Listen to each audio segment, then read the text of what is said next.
मेरे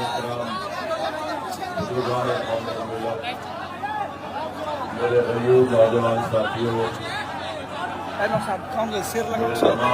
नौशाद नारा लगाओ, देखो देखो कौन आया, नारा लगाओ, नारा। शुक्रिया कि आप अपना कीमती वक्त निकाल कर आज मजलिस इत्तेहादुल मुस्लिमीन की इस इलेक्शन रैली में आप आए। और आप जानते हैं कि गोपालगंज विधानसभा से मजलिस इत्तेहादुल मुस्लिमीन के उम्मीदवार हमारे भाई मरहूम असलम मुखिया के बेटे अनस सलाम साहब हैं। मैं सबसे पहले अल्लाह से दुआ करता हूं कि अल्लाह सुब्हानहू व तआला हमारे मरहूम दोस्त जनाब असलम मुखिया की अल्लाह मग़फ़िरत करे, उनकी कब्र को नूर से भर दे। और उम्मीद करते हैं कि यहाँ का एडमिनिस्ट्रेशन जो असल कातिल है हमारे भाई असलम मुखिया का, जो अभी तक नहीं पकड़ा गया है, उसको जल्द से जल्द कानून अपनी गिरफ्त में लेगा। मैं आपके दरमियान में इसलिए आया हूं मेरे अजीज दोस्तों और बुजुर्गों, आपसे अपील करने के लिए कि 6 तारीख को हक रायदही का दिन है, मतदान का दिन है। आप तमाम से ये बोलने आया हूं, अपील करने आया हूं कि आप अपना एक वोट मजलिस के इंतखाबी निशान बटन खाप पर बटन दबाकर आप अपने इत्तेहाद का सबूत दीजिए, अपने सियासी शऊर का सबूत दीजिए। और गोपालगंज विधानसभा में अगर आप विकास चाहते हैं तो यकीनन आपको यहां से एमआईएम पार्टी के उम्मीदवार को कामयाब और कामरान करना है। जो लोग यहां पर आज नहीं पहुंच सके और जो लोग आज यहां पर हैं, मैं आपसे अपील कर रहा हूं कि आप उन तक हमारा पैगाम पहुंचाइए। असदुद्दीन ओवैसी यहां पर आया था और उसने आकर हम तमाम से ये कहा कि 6 तारीख के दिन आपको गोपालगंज में एक तारीख बनाना है। मरहूम असलम साहब ने इलेक्शन लड़ा था, उस वक्त भी आप तमाम ने बड़ी जुर्रत और बहादुरी के साथ मजलिस के उम्मीदवार के हक में अपना वोट दिया। मैं आपका शुक्रगुजार हूं। मगर अब की बार हमको यहां से अपना विधायक को कामयाब और कामरान करना है, ताकि वो बिहार की विधानसभा में जाकर यहां पर जो तालीम का मसला है, जो यूनिवर्सिटी एक जिले में नहीं है, उसको बना सके। यहां पर अस्पताल नाम का तो है, मगर यहां पर डॉक्टर और दवाएं नहीं मिलती है। यहां का नौजवान बेरोजगार है, उसका मुकद्दर बेरोजगारी बना दिया गया है। और आप जानते हैं कि बड़ी तादाद में नौजवान यहां से निकलकर भारत के कोने कोने में चले जाती है। गांव में रोड नहीं है और फिर आप देखते हैं कि बहुत ज्यादा यहां पर किसानों को परेशानी है, सिंचाई का इंतजाम नहीं है, बिजली का कोई मौसर इंतजाम नहीं है। तो ये तमाम ऐसे मसले हैं जहां पर आपको एक हरकियाती विधायक को कामयाब करना है। जो एमआईएम पार्टी ने अनस सलाम को यहां पर आपके सामने पेश किया है।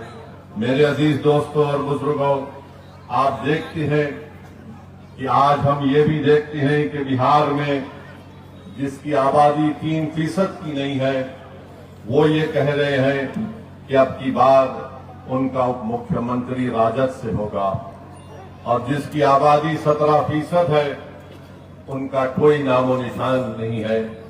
अगर कोई बिहार में ये कहता है कि अब के बार मल्ला का बेटा डिप्टी चीफ मिनिस्टर होगा, तो मैं पूरे आप तमाम से एक सवाल और एक फिक्र देकर जाना चाहता हूं कि क्या आदम का बेटा मुख्यमंत्री नहीं हो सकता? क्या अब्दुल का बेटा मुख्यमंत्री नहीं हो सकता? क्या मोहम्मद का बेटा मुख्यमंत्री नहीं हो सकता? क्या अनस सलाम आपका विधायक नहीं हो सकता? अभी चुनाव शुरू नहीं हुआ तो मल्लाह के बेटे ने कह दिया, राजद के नेता के मौजूदगी में कह दिया कि अब के बार उप मुख्यमंत्री हमारे समाज का होगा जिनकी आबादी सिर्फ 3% है और जिसकी आबादी 17% है, जो मोहम्मद का बेटा है, जो आदम का बेटा है, जो अहमद का बेटा है, वो ये ख्वाब भी नहीं देख सकता। तो ये इंसाफ की लड़ाई है, याद रखिए। 17% है और कितने टिकट दिए जाती हैं? जो 14% है उनको कितने टिकट मिलते हैं आप खुद देख लीजिए। 14% है तो 36% टिकट दिए जाते हैं। अब आप बताइए, जब असदुद्दीन ओवैसी ये बात करता है तो ये लोग हमको झूठा इल्जाम लगाते हैं कि वोट कटवा है, ये वोट काटने के लिए आया है। मेरे अजीज दोस्तों और बुजुर्गों, यकीनन हम वोट लेंगे और वोट देंगे भी इंशाअल्लाह ताला। अब तक हम सिर्फ वोट देते आए थे। ये जालिम लोग नहीं चाहते कि आप वोट हासिल करें। मजलिस आपको ये पैगाम देने आई है कि हम वोट लेंगे भी, वोट हासिल भी करेंगे और इंशाअल्लाह ताला हम यहां से अपने उम्मीदवार को यहां का विधायक बनाकर भिजाएंगे। और दूसरी तरफ आप देख लीजिए, एनडीए है, बीजेपी है।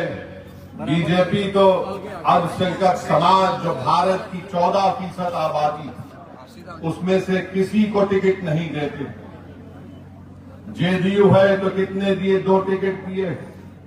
और फिर मोदी जी किस जबान से ये जनता के सामने आकर कहते हैं कि भाइयों बहनों, मैं सबका साथ, सबका विकास और सबका विश्वास चाहता हूं। आप बताइए, जब हम इंसाफ की बात करते हैं तो वो सच्चाई पर मुबन्नी है। बाबा साहेब अम्बेडकर ने जो संविधान बनाया, बाबा साहेब अम्बेडकर ने संविधान में लिखा कि अब तो मैं संविधान बना रहा हूं, तो अब ये जिम्मेदारी उन कमजोर लोगों की है जिनके पास कोई ताकत नहीं है। अगर उनको ताकत हासिल करना है, उनको अगर सामाजिक न्याय को हासिल करना है, अगर उनको बराबरी चाहते हैं, अगर वो हिस्सेदारी चाहते हैं, अगर वो इज्जत चाहते हैं, अगर वो समाज में अपना मुकाम चाहते हैं, अगर वो नाइंसाफी को खत्म करना चाहते हैं, अगर वो जालिम के जुल्म को रोकना चाहते हैं, तो बाबा साहेब अम्बेडकर ने संविधान में लिख दिया कि तुमको इंसाफ को हासिल करना पड़ेगा, तुमको भाईचारगी को हासिल करना पड़ेगा, तुमको आजादी को हासिल करना पड़ेगा। जो हम इस आजादी की जब हम बात करते हैं, हम चाहते हैं कि जो जंजीरें हमारे दिलो दिमाग में डाल दी गई हैं, जिसकी बुनियाद पर हम किसी की गुलामी करने के लिए मजबूर हो जाते हैं, ओवैसी आज तुम्हारे दरमियान में आकर कह रहा है, अगर 3% आबादी वाला कहता है कि मल्लाह का बेटा उप मुख्यमंत्री होगा, तो ओवैसी कहता है कि बिहार के 17% मोहम्मद और आदम का बेटा भी इंशाअल्लाह ताला मुख्यमंत्री होगा। मैं मुबारकबाद भी देता हूं वीआईपी पार्टी के उस जिम्मेदार को कि उन्होंने अपनी समाज के इत्तेहाद और उनके सियासी शऊर की बुनियाद पर पूरे एतमाद के साथ कह दिया कि हम 3% है मगर हमारा उप मुख्यमंत्री होगा। अब बताओ, जो लोग मजलिस पर उंगलियां उठाते हैं, जो 17% की आबादी में है, बताओ क्या संविधान में राइट टू इक्वालिटी नहीं है कि मसावात होगा? क्या संविधान में इस बात की बात नहीं की गई कि भाईचारगी होगी? जब मसावात और इक्वालिटी और फेटर्निटी की और जस्टिस की बात होगी, तो फिर क्यों नहीं हर समाज को उसका हिस्सा दिया जाता है? और फिर दूसरी तरफ भाजपा है जो खुलेआम कहती है कि हम नमक हराम है। अरे क्या तुम्हारे बाप का पैसा इस देश में कि तुम देश की आजादी में तुम्हारा कोई हिस्सा नहीं था?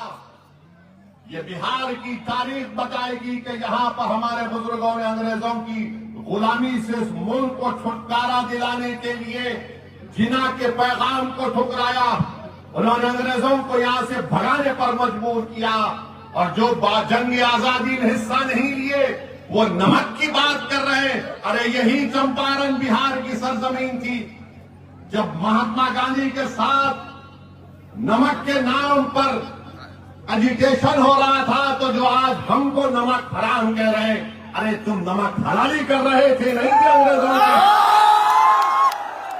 ये देश सबका है, वोट किसी को मिलेगा नहीं मिलेगा, इसकी बुनियाद पर किसी पर उंगली नहीं उठाई जा सकती है। मेरे खिलाफ भी और किया जाता है, यही तो लोकशाही है। मगर भाजपा नफरत को फैलाना चाहती, और इनके पास कितना टिकट भाजपा ने फॉरवर्ड कास्ट को दिया। भाजपा ने करीब 50 लोगों को, फॉरवर्ड कास्ट के लोगों को अपना उम्मीदवार बनाया। ये क्या है बताओ आप? एनडीए में जेडीयू है, राजद का मामला एक है, देख लीजिए।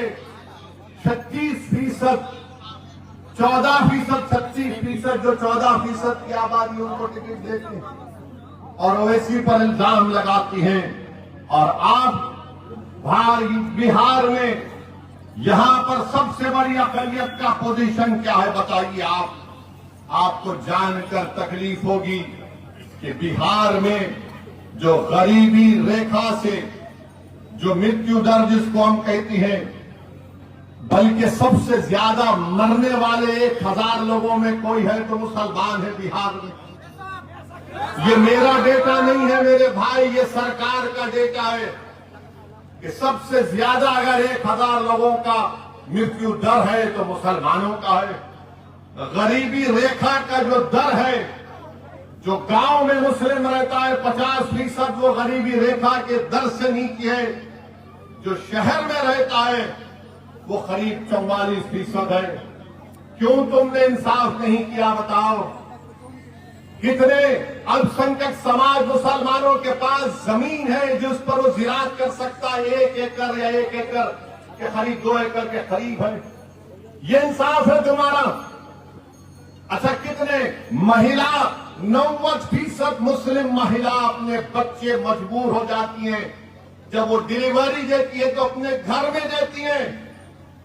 यही तो हम बात कर रहे हैं कि अरे भाई, सामाजिक न्याय की बात करने वाले लालू नीतीश कुमार भी किसी जमाने में करते थे, मोदी भी कहते थे सबका साथ सबका विकास। ये गवर्नमेंट का, हुकूमत का डेटा है, मेरे दिमाग का, दिल का बना हुआ नहीं है। इसको सोचकर जब तुम 6 तारीख को वोट डालने जाओगे तो तुमको वोट देना पड़ेगा।